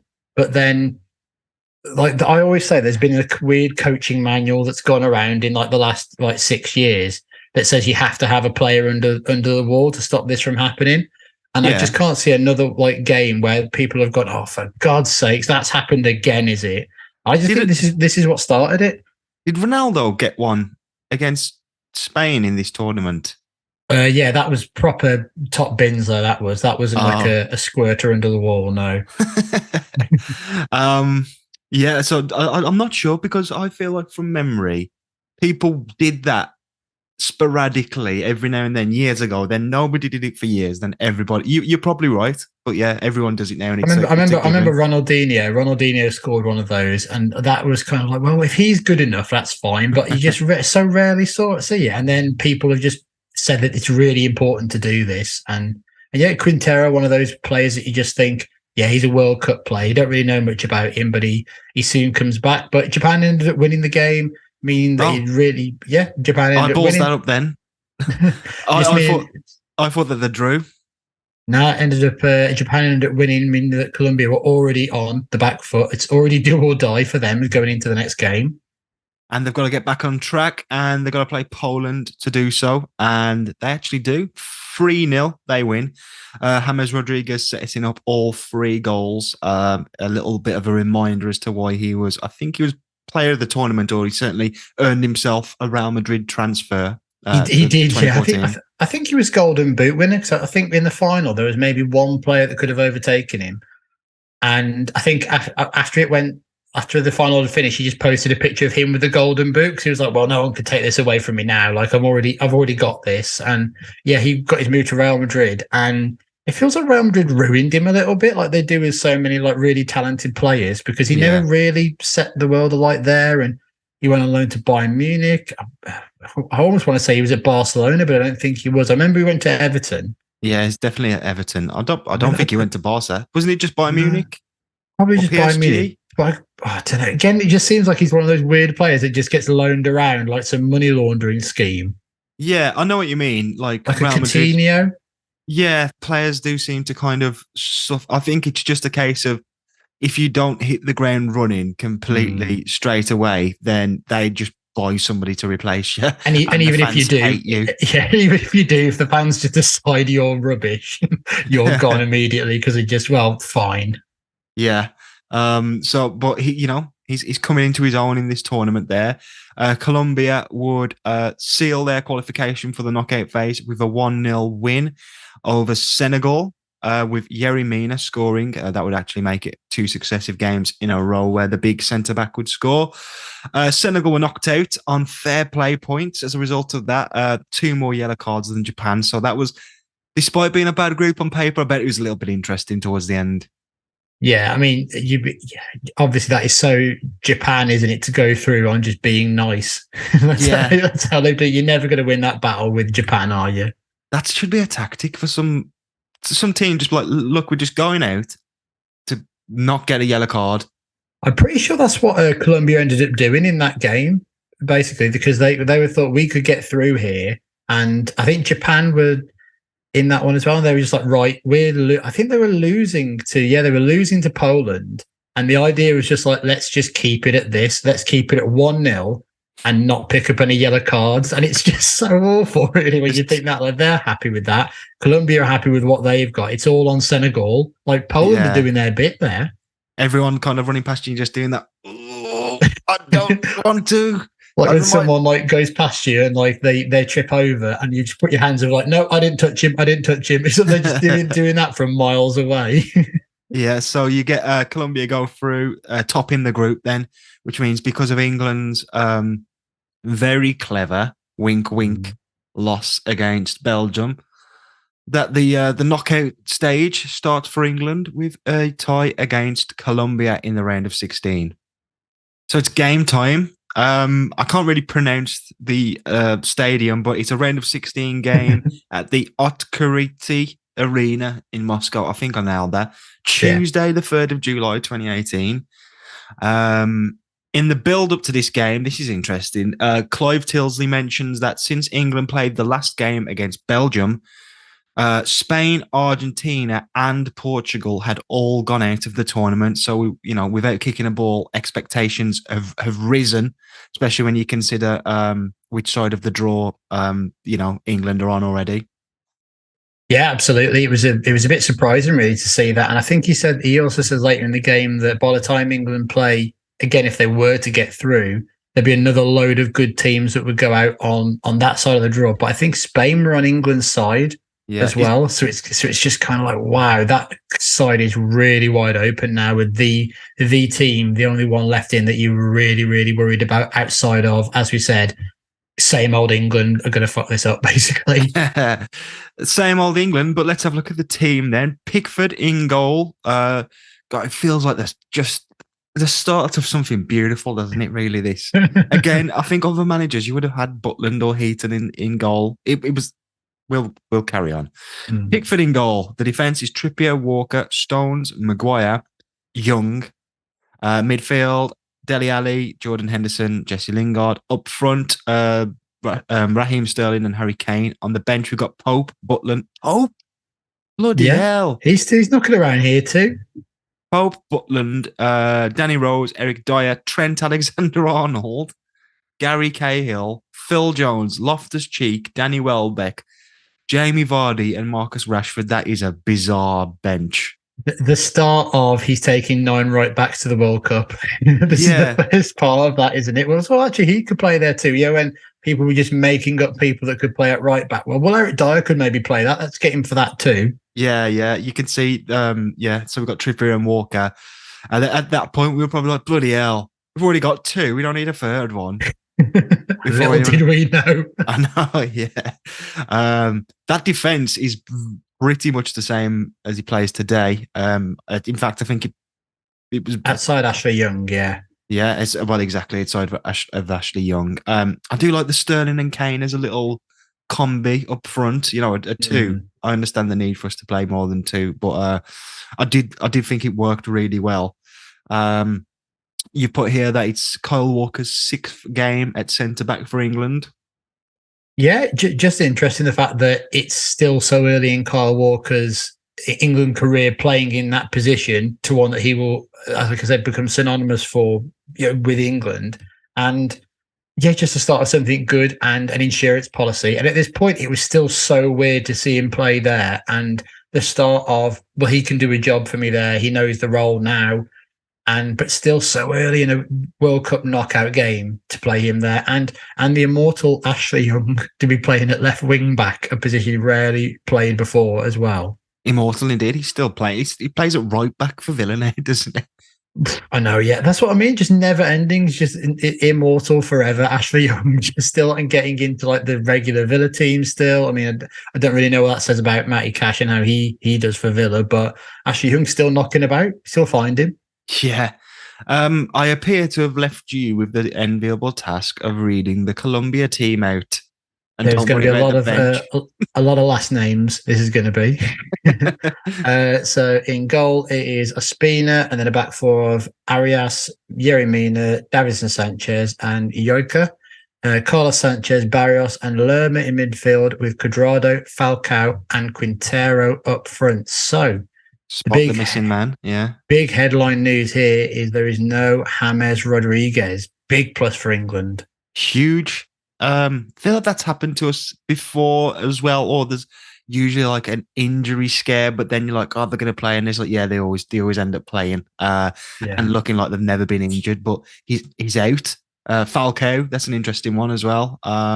Yeah, he'd kind of come back and started doing well. I think he'd gone to Man United essentially to just rehab his injury for a year when he'd had that terrible injury, and I think he'd gone to Chelsea as well around that, like the year after. Like, we'll get a tune out of him, don't you worry. Oh yeah, and then he was dog shit there as well. Do you remember when Chelsea had Eto'o? Eto'o was a weird one. Again, they just had like Loic Remy. I'm pretty sure he was at Newcastle, did really well, and then they just thought, well, he could do really well for us too. Oh, we're never going to play him. I feel like Eto'o did absolutely nothing except for score a hat-trick against Man United. Yeah, I think that's probably true, isn't it? I think that was an early Mourinho one, because didn't he score a goal for Chelsea? I think it may have been against Spurs, and he did like an old man celebration because Mourinho said he was an old man. I mean, so you signed him. Yeah, and he must know that he's older than him. Like... Yeah, he's not this like precious flower that as soon as like he reaches a certain age, he's absolutely useless now. It's like he's going to be that age by the end of this year. You knew what you were getting in for with him. Yeah, fucking Mourinho, eh? Like, hello, mate. You know, you're about 60 and he's about 30. So who's older? It's just that simple. Who's older? The kits, the build-up and the anthems. What would become quite an iconic look is the red. All red for England. And yeah, you know, connotations of blood and guts and drama and fire, and perfectly fitting for this evening. Colombia, quite a nice top actually. Adidas number, red and black down the sides, the body of the shirt. What did you make of the build-up and the anthems and that sort of business? Yeah, it was. You could hear it kind of in Tilsley's voice, where it feels like the first time England have had a big game at a tournament. I think because England went into that Iceland game at the Euros almost like a get past these idiots and we'll see you in the quarters or whatever that was. And then the previous one, what was it? They didn't get out of the group. 2012, they kind of like stumbled their way through. So this felt like the first big England game for quite a long time, and the typical. It's actually a really tricky team that we're playing in Colombia. We always build up the teams to be rubbish, but at the same time, much better than we think they are. Yeah, that's true. Glenn Hoddle's on co-commentary, and he notes that he doesn't think that this team is as good as the one his England team played in 1998. This Colombia team that is, I mean, who's going to prove you wrong or right in that situation? I know. Yeah, it's so silly because he's like, well, actually, my team were a lot better than this, and we beat a team that were better than this too. I was like, great. Well, thanks for that, Glenn. See you in an hour when you make your next great observation. You're no longer relevant to the footballing world. Yeah. And did I tell you what I thought about this? Sorry, Glenn's been cut off there. Oh, we seem to have lost Glenn. Yeah, he's gone. Good job we're in Russia. That thing is easily done. I love this. I love this next note from you. We get a mention of WrestleMania. Who knew? That was a lovely little point as I was going through this, because one of the big themes throughout this game is the Colombians marking England players from corners. And Clive Tilsley does call it WrestleMania at one point. I'm sure that somebody's told it. Like, I don't know. I don't think he could tell you anything about what WrestleMania is. No, I mean, he's not going to go deep cut, is he? It's like the Royal Rumble out there. Actually, maybe Royal Rumble's like a bit more of a. It's almost like a phrase, that isn't it? Even if people who don't know what wrestling is, they probably know the words Royal Rumble. I think they'd know WrestleMania more. Maybe. Well, that's what Tillsy's gone with anyway. He's not gone for Survivor Series or Backlash or anything like Elimination that. Chamber. Yeah, he's not gone for any of that. But it had been a big thing at the tournament for England players getting pulled around from set pieces. I remember the Panama game especially. I think 2 of the penalties were given for essentially just the Panama players just grabbing England players' shirts. And it's one of those where like, well, you'd be giving 9 penalties a game if you do that. And then like those weird periods of football where they just start doing that, and everyone's like, if it's your team, you're like, yeah, well done. Yes, that's right. That's in the rules actually. When you think about that, just the local balls down the pub going, yeah, they should be cracking down on this. You'd only have to do it once. Yeah, they ain't going to do it again, are they? Oh, they've done it again. They've done it again. And the corner thing was obviously a big talking point anyway, because England did, the love train and all that stuff. Yeah, the love train, because it was like 4 players all stood in a line and they all just disperse into the penalty area. Yeah. You just got to try and track one of them down. There must have been an act or a reference to love trains at WrestleMania over the years. Surely this can't be the first crossing of those 2 paths. Yeah, The Godfather had a finishing move very similar to that, but we'll probably move on for that. It wasn't really about love. That was more about lust. And yeah, I mean, like you said, WrestleMania is a good way to describe it, though, because my main overriding memory of this game, other than the specifics about the result, is I hadn't felt like that for ages. I hated Colombia. I don't think I've felt like it since. Like, even how we would eventually finish in this tournament, even the Italy game in Euro 2020, and any of the others going forward, I've not watched it and been like, I know that I want us to win every game anyway, but we have to beat these guys. They were doing my head in. Yeah, and I think with this game as well, it was the fact that James Rodriguez was out and they'd actually played nice football throughout the tournament. And then as the game kind of moves on, you realise that they're not particularly trying to play football the way that they have been because they're missing their best player. So it's just kind of they're spoiling and they're trying to personality their ways into beating a team who, without Rodriguez, it was going into it, I'd say it was a 50-50 game and one that a lot of England teams do lose. But as it kind of goes on, you just think, they're actually being quite disgraceful in this game, and you don't want them to go through. And I know there's no neutral when you're watching England, really, because you're going to be with your kind of close island brethren when you're watching this, or you hear from them, and they're never going to support England. That's just what it is. They all would have had Colombia flags in their Twitter handles and all that kind of stuff, but if that was another team, you're just like, I don't want them to go through. And I remember at the time just thinking, this is disgraceful, and hopefully England put them aside and just get through the game. Yeah, I can't remember if the referee was like being lenient or whether it was just like he was put in a difficult position by it. But I guess the first real major incident of the game is as a result of violent play. Yeah, it's like violent conduct. It's Barrios and Henderson are like barging at each other in like a wall, and Barrios kind of puts his head up into Henderson's jaw, and Henderson goes down. It's not like really, really violent, but the referee stops play, and pretty much immediately, like you see, like 10 seconds maybe go past, not even that, and the referee and the VAR checks it and tells the referee to give him a yellow card, Barrios. Yeah, and it's just like, I didn't think that was allowed. It's VAR. I mean, this is the first tournament with the VAR as well, isn't it? It's first tournament with VAR, but like I didn't think they were allowed to intervene on being able to dish out yellows for that kind of thing, especially the fact that they just must have said to him, you need to give him a yellow card or this is what's happened. They didn't do the go and look at the screen. They didn't do anything like that. And also, like, I didn't think you were allowed to just change what you were going to do. It's kind of like red card or nothing. Yeah. Strange. I guess once the game's happening and that's a decision's been done, it's just got to sort of go with it, even if the rules are bent a little bit. But like you say, it's quite annoying, isn't it? And already at that point, you're probably thinking there's more fouls to come. There must be red cards, and there must be, big incidents that happen as a result of a foul again. Yeah, I mean, it also helped the fact that it felt like an adult was refereeing the game. Like, no matter how the yellow card came about, it felt like, well, that's the right thing, because if Barrios would have got sent off for that, it would have been really harsh on him. But if you're the other team, you're thinking, well, he probably should be sent off too. Like, if it happens to you, you'd be annoyed. Yeah. But then the other team are going, well, is that a red then with the same thing? And the ruckus kind of like bubbles under for quite a long time as well. There's another little interaction between Mina and Sterling that's really strange, and it's all getting like a bit petty. And then you get into the second half, and it all just starts to boil over as England are awarded a penalty. Tricky attacks. There's plenty going on. Stones, he's giving a penalty. Something had to happen. Yellow card shown, I think, to Carlos Sanchez.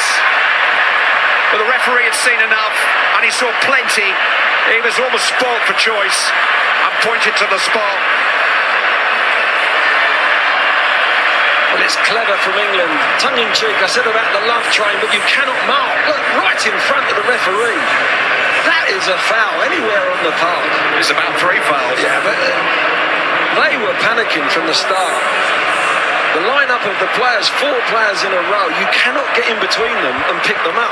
There's pure panic in that Colombian defence. And Sanchez was doing... That's it. You can't keep getting away with it. I mean, he's right to do so. He's right, well within his rights to do this. This is just outrageous. England have a penalty opportunity to make it 1-0 as well. Carlos Sanchez, he was marking Kane, following him around with his arms, his shoulders, his groin, his everything. He was all over him. Jumps on top of Kane, and it had to be. I mean, Christ almighty, we've got a picture here, and it's just like, I know Kane can win penalties, as the saying is, but like that was bloody one. Jordan Henderson actually got booked as well in the sort of melee which followed. How does your team get given a penalty and you get booked? Well, there was a lot of time for shit like that to happen. It took 3 minutes for Harry Kane to step up and shoot his shot. How's your nerve, Harry?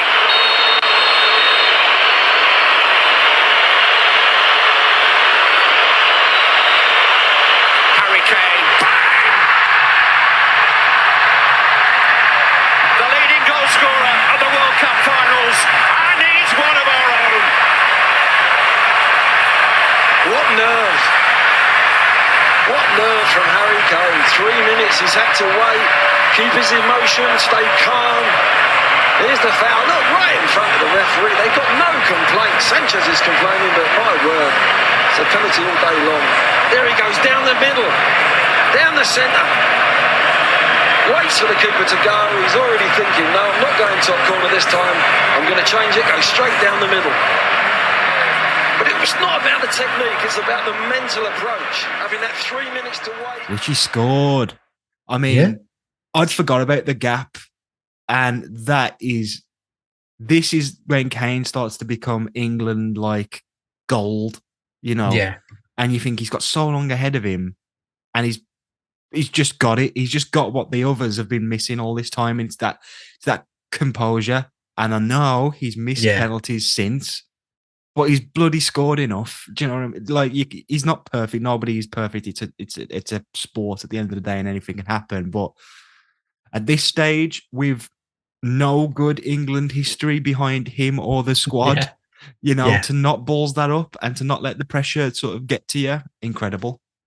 Yeah, it really is. It's a little clip down the middle, and he'd actually changed where he'd put his previous 2 penalties so far in the tournament. So, a shame with what happened, at the last World Cup, but this is kind of his most memorable penalty before that France game, I'd probably say. Like, it's the thing when I think of a Kane penalty, this is what I'd actually go to straight away and think, actually, he's smart enough to know that the keeper who does dive the way that he would usually go and went with his previous 2 penalties in the tournament, done his homework, and Kane just kind of outfoxes him, really.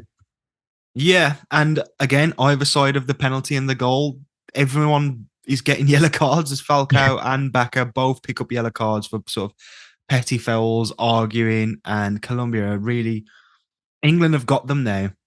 They've got the lead. Colombia are struggling, and they're still doing, like, that's what I feel like, that's probably what annoyed me the most. It's like, okay, you need to play to get back in the game now. And it's just like, you're not even bothered now. You just want to keep fighting. Do you know what I mean? And you think, what do they want? Do they want to injure, like, our players? Why would they want that? I think it was just one of those things of slightly throwing your toys out the pram of, well, we're going to complain about being given an unfair, penalty against us, and we haven't got our best player on the pitch, and we haven't created anything. And you start to get into that dark arts kind of thing of, well, we're just going to complain about everything possible. I think there's a point where I think there's a corner given away by Colombia, and Falcao gets a yellow card for having an argument with the referee about a corner. And it's just like you're focusing on the wrong things here. If you turned up and actually tried to play football, they've still got really good players in there. It doesn't all have to be just about James Rodriguez not being in, and it just kind of carried on for the rest of the game. And England never really felt in a lot of jeopardy until the last 10 minutes, really. Well, there was a lot of, you'd have expected back in the day England to have receded into their own penalty area straight after taking the lead, but it is that confidence and sort of keeping the ball and things like that, which was probably most impressive about how England controlled the game at this point. Yeah, I'd say so. And it kind of carries on until there's about 10 minutes left, and there's an England error. I think it may be from Walker, who gives away a pass, and it ends up with a chance with Cuadrado. He has a shot smashed over, and it's the first one of those clench the cheeks kind of moment, and it's just all so very worrying. And there's going to be pot shots from outside the England penalty area, and it doesn't ever feel like it's nothing too dangerous still at this point, but it's that England of it's going a couple of yards back every couple of minutes that's just started to be scary. Well, time is either going to run out or they're going to run out of space to go back. But get into injury time, you get into the 93rd minute of injury time, to be honest, and then this happens. They've pitched about 10 yards there, Colombia. That free kick was never there. Ospina takes it. Good lead by Stones. Hit first time. Oh, it's a blinder. What a save! Mateus Uribe denied by a magnificent stop by Jordan Pickford. Well, my first instinct started, but it was in a nestle in the top corner. What a save! What a fingertip save that was. Danger hasn't passed. Wow. Ospina's come up, maybe the smallest goalkeeper in the tournament.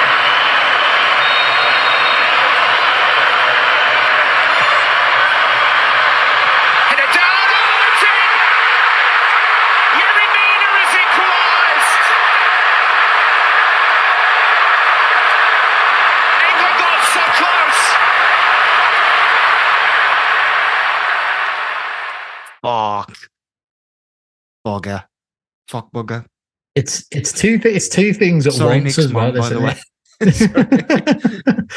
It's two things at once with this, isn't it? It's a shot from outside the area from Uribe, and Jordan Pickford makes one of the most forgotten saves ever. It's not forgotten by me. That was a great save. Yeah, but I think some people would remember it, but the importance of it is completely wiped out. It's unnecessary now. Because that's what England usually do as well. It's like the 93rd minute. They'll let in the screamer. They've been waiting so long, and it takes something special, but the other teams always seem to have it. But this time, the keeper's made the save, and then you're like, no, it's just a corner, and I know they could, but come on. Yeah, they've dealt with everything else that's come through so far, and they just deal with it. Just deal with it at this point, and it's Yeremina scores, and it's kind of such a it's like a trick shot. Yeah. What he does really, it's like a trick shot head. It bounces down, then it bounces back up over Trippier, and it somehow ends up in the top corner. And it feels almost like Pickford and Trippier slightly getting each other's way. Like maybe Pickford can kind of dive across if Trippier's not there, but you wouldn't really not have someone on the post. But Trippier kind of sees Pickford coming, maybe he braces slightly, and it's just that perfect. I don't want to say lucky, but it's like, well, you wouldn't aim for the ball to bounce and then shoot up into the top corner, and it just kind of squirms in a bit, sort of thing. It's such a filthy goal. I feel like there's a goal later in this tournament that you could class in that bracket, but no spoilers. In case anyone listening doesn't know what happens. But this was the first goal England had conceded in injury time at a World Cup. Yeah. So how does it work that we've said this is what always? It's just a feeling, isn't it? Yeah, it's more just something that you just kind of go, oh, that's more surprising that England. This has only ever happened to England once. Yeah, But it's just crazy. finding new and interesting ways to just bugger yourself up. And after all the talk of, oh, maybe it's a bit different this time, you just think, oh, for God's sakes, this wasn't supposed to happen. And then you see on the sidelines as well, James is giving absolute large to see that he's celebrating as well. And if he was like English, he would get absolutely slated for that as well. It's like, you're not even playing. What are you celebrating for? I think like the cameras are like, right, we're going to need somebody to hate. There it is. That's just like perfect, isn't it? Yeah, you know, the player everyone knows on the side being like clearly like loving it, and then everyone will be like, that bastard. Yeah, it was like Maradona at this World Cup. I think it was this World Cup where he's kind of on the sidelines, all coked up in the in like the top, and just going absolutely mad. But I think James had Clive Tilsey in the commentary also says that, oh, there he is, oh, there's James, and England don't really know if he's on the bench. Like so, because it's all such a secret and such a surprise that he's not playing. England don't really understand, and they just go, "Fuck, he's not even on the bench." Brilliant, but again, it's something to hate, and goes into full time, which means extra time. Extra time. I mean, sort of uncharted territory at the time. You know, it was very. Oh God, I would have been downbeat at the time. Definitely downbeat. About our chances. Yeah, I'm thinking you were going to get through this really awkward game too, of just kind of chalking it up and making it.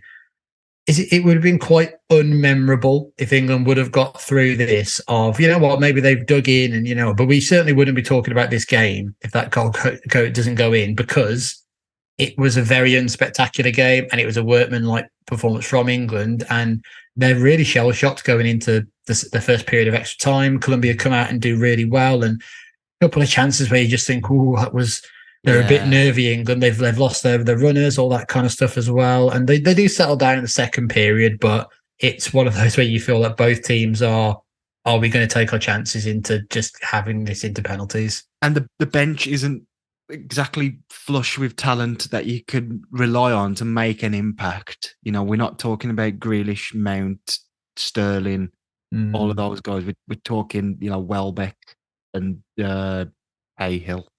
Yeah, and I think Phil Jones, things like that. I mean, he's not going to come on for a penalty, you'd imagine. I mean, Jamie Vardy comes on really late on, which is, I think, the right way to use Jamie Vardy as an impact player to try and stretch a game. Rashford comes on as well, 6 minutes to go in extra time, and it's another sign of actually England did this. They did bring on Rashford really late on in a game just to take a penalty essentially, and similar to Kane, there's like maybe a bit too soon, but like there's a lot of callbacks in future episodes of watching England. I'm like, oh, this has happened before, hasn't it? Just remember that.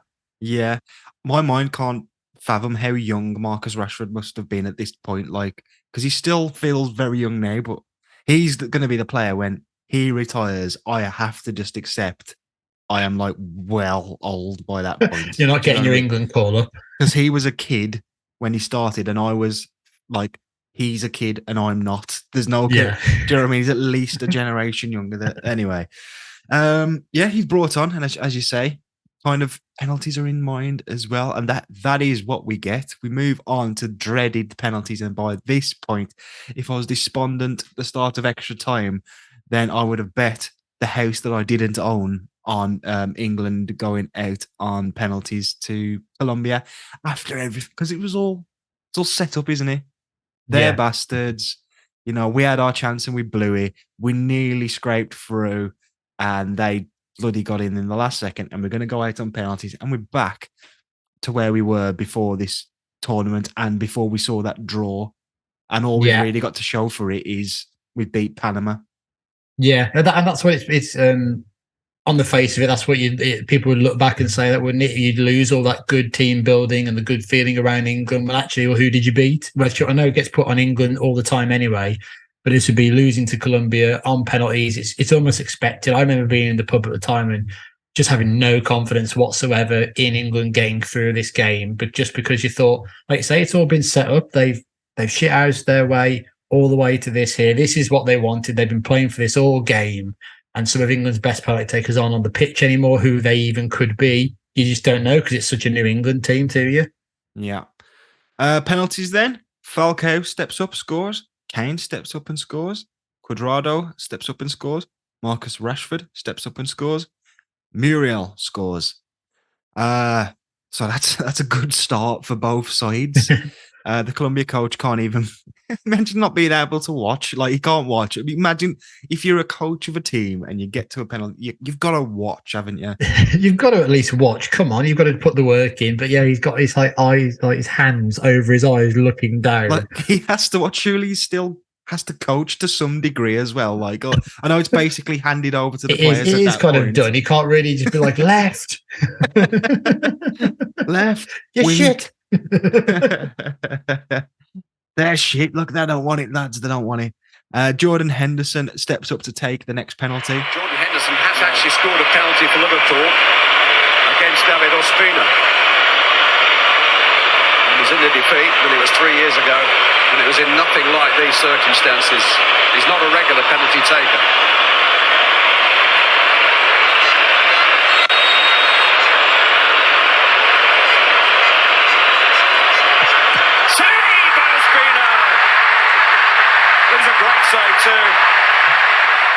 And that is not good. That is, and I'm going to spoil it, if this was the final penalty, this miss from Henderson, would this be the most greatest hits of England game of all time? I think we've kind of already come to the conclusion that it might be.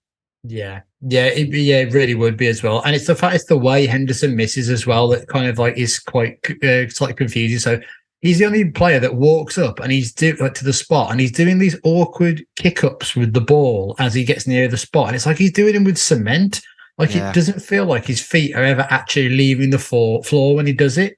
And actually, when he shoots into his right-hand side, like quite low, and it is a really, really good save from Ospina. There's no two ways around that. But it feels like he's done everything right with his technique. It's just Ospina's guessed it, and it's at a pretty good height for him too.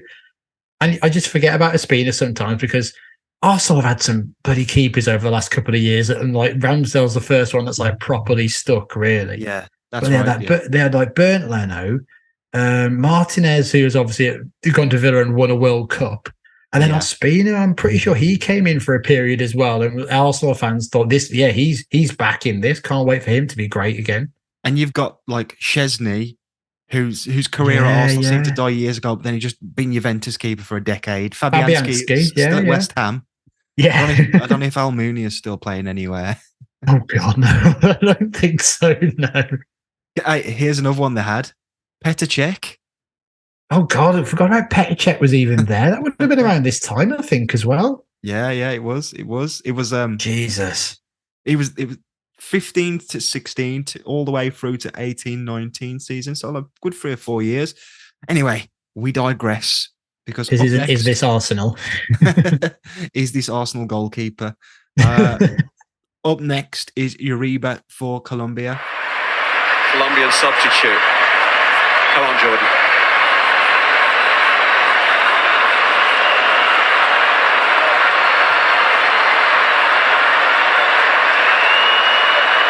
Uribe to give Colombia match point. It's the other side of the crossbar.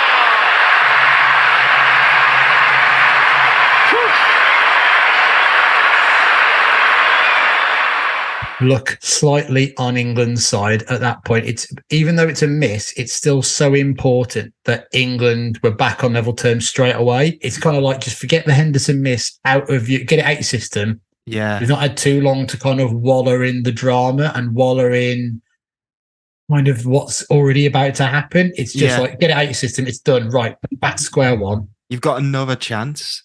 Which feels so rare. It's not like it's a penalty shootout. It's not just like it's not an exercise that just a formality waiting for England to lose. Is it? It's like this can swing and go both ways. And right now we're exactly where we were before Henderson stepped up. If you can look at it in that way. Trippier up next for England. How do you think he was feeling at this time? Big popper trips. For trips, yeah. He was I think going up, really good set pieces. It's one of the reasons he was in the England team as well. And maybe slightly less pressure. I know England have just got themselves back in the game, but for him, kind of clearly right, trust your technique, trust what kind of brought you here to do as well. Yeah. Let's see how he gets on. Well, Kieran Trippier's been put on dead ball duty for England in the last few weeks, but has no real penalty pedigree.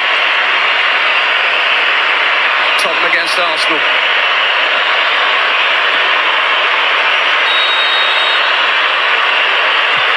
Get in. 3-3. Get in. You know, such an understated thing until it's like, get in. You know, it's good though when the commentators are saying stuff like that. And it's just like, yeah, it's just gone out the window now. We're just going to be England fans at this point. Yeah. And up next, so what is that? 4-3 England? 3-3-2? Yeah. So Baka really needs to score now to put them, back within the chance of doing something here. And here he comes. Another substitute, Carlos Bacca.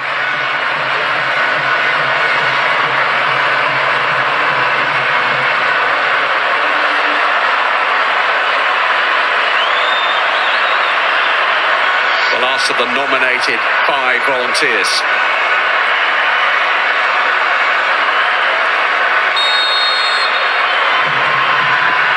Saved! John Pickford! England on the brink! What a save! And that is one of the greatest England moments ever. The big strong arm from Pickford. Yeah. Man just became an England legend at that moment. Yeah, and it's the celebration of just kind of that and like, get in, like that thing he does as well. And it felt just like, I remember the pub I was in, people just lost their minds at this point. Because it was like this, it's the second penalty they've missed in succession. And it was just like, God, this could be it. This could be it. And then almost straight away, just like, calm down, everyone, calm down. Just, like, there's still more to do now. And who steps up to bloody do it? Eric, when I saw him, everyone was like, oh, God. There was a definite groan in the pub. I was like, oh, no. Like, why have we let him take it, of all people? Oh, no, man. But that moment, like you say, we were just like, and again, it felt like I would, even at the, obviously I wouldn't, but at this point, I would have probably been able to reconcile with still going out in this penalty shootout because we've had that Pickford moment. Like, it hadn't just been a clean slog through and we go out. Like, with that, the momentum had actually swung back in our favour. The keeper had made a great save, and it's right there. It's all for Dyer to take. David Seaman saved from Hernan Crespo in Saint Etienne 20 years ago. No England keeper has saved a penalty in a shootout since then. He's put Eric Dyer on the verge of winning this cup tie for England.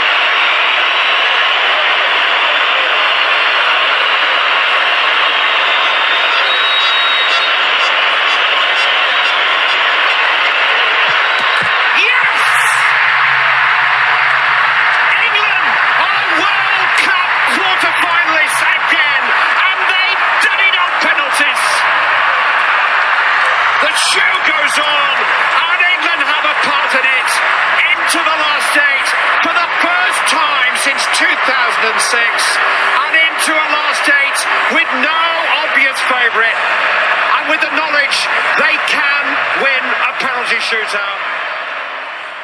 And that's it. Just as simple as that. What were you worried about? What's been the problem all these years? Just win one. Just win one. The trick is to miss in the middle. Don't miss at the end when you can lose. Yeah. If you're going to miss in the middle. Henderson, absolute genius. Pickford, absolute hero. Eric Dyer, balls of steel.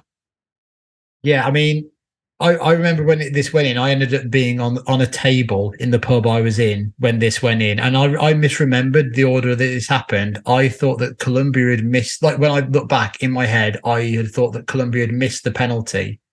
Put England through. I'd forgotten Eric Dyer actually stepped up and put England through. And it's not a great penalty. Like, it could easily have been saved by the goalkeeper because he gets a hand to it, but it just kind of slithers into that bottom corner. And it's everything after that point. The game has just been exhausting, dramatic, enthralling, emotional. For a really dull game, it felt like you'd put a lot of graft in to get something out of it. Yeah, it's true. And to be honest, up until this point, like coming back to analyze it, I wouldn't have classed it as a dull game. In my mind, No. it was like peak drama. It was like The Wire condensed Yeah. into a football game. It's that dramatic, but it kind of wasn't really. It was just really annoying, and you had these like massive spikes of drama. Yeah. It wouldn't really build into anything. Yeah, it was just always rumbling under there. It's a bit like Severance. It's just like something's off putting here, and I don't particularly know why, but I don't feel good at any point. Full time, if there's ever a time to feel good, exhausting, dramatic, enthralling, and emotional. And Tilsley saying England a World Cup quarter finalist, like that's. And yeah, I was like, I can't believe we're in a World Cup quarter final. That means there's only 8 teams left, and we're one of them. It felt amazing at the time, and England are World Cup quarter finalists again. And the way he says it, it's almost like he's about to say England are World Cup champions, because it just felt so big of getting through a game like this on penalties, and it just felt, just shows how low England had fallen, but actually how much this meant to people too. Incredible. The aftermath of this game, England's first penalty shootout winning a World Cup. So we've always got something to talk about. Imagine how much we would have been talking about, how epic it would have been in the days to come. Mm-hmm. And what was up next for us would have been the quarterfinal against Sweden. And that was a great day too.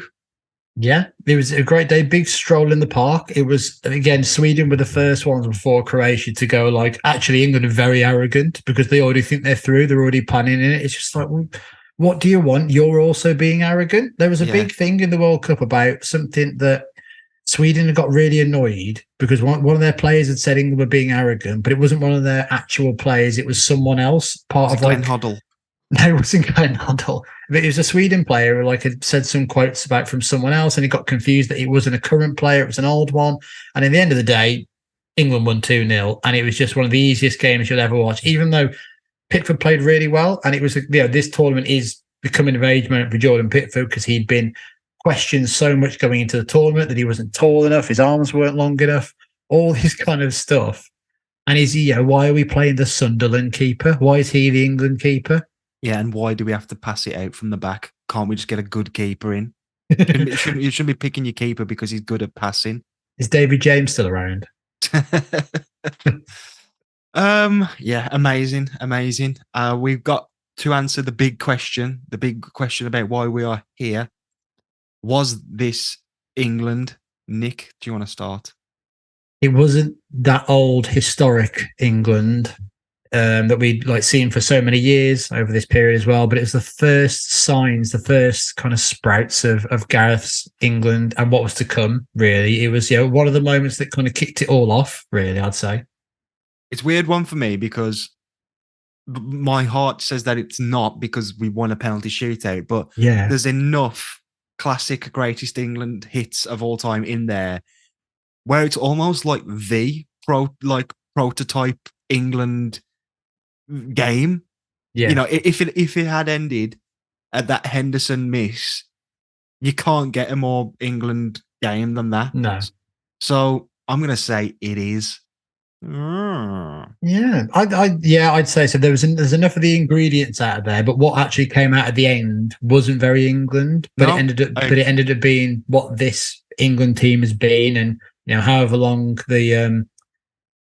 it lasts now in terms of the Southgate reign, probably just another tournament. This is just one of the signs of what a great job he'd done. And it's the moment we get, which is probably the most replayed Gareth Southgate moment of his time as England manager, is him just letting his guard down for a period of time and screaming that he walked over to the England fans like, come on, that he gave everyone.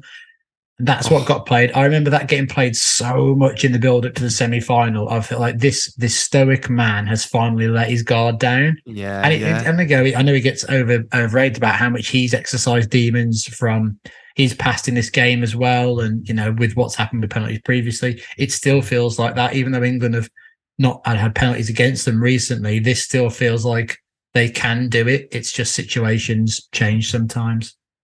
I couldn't have put it better myself. Thank you very much, Nick. Thank you.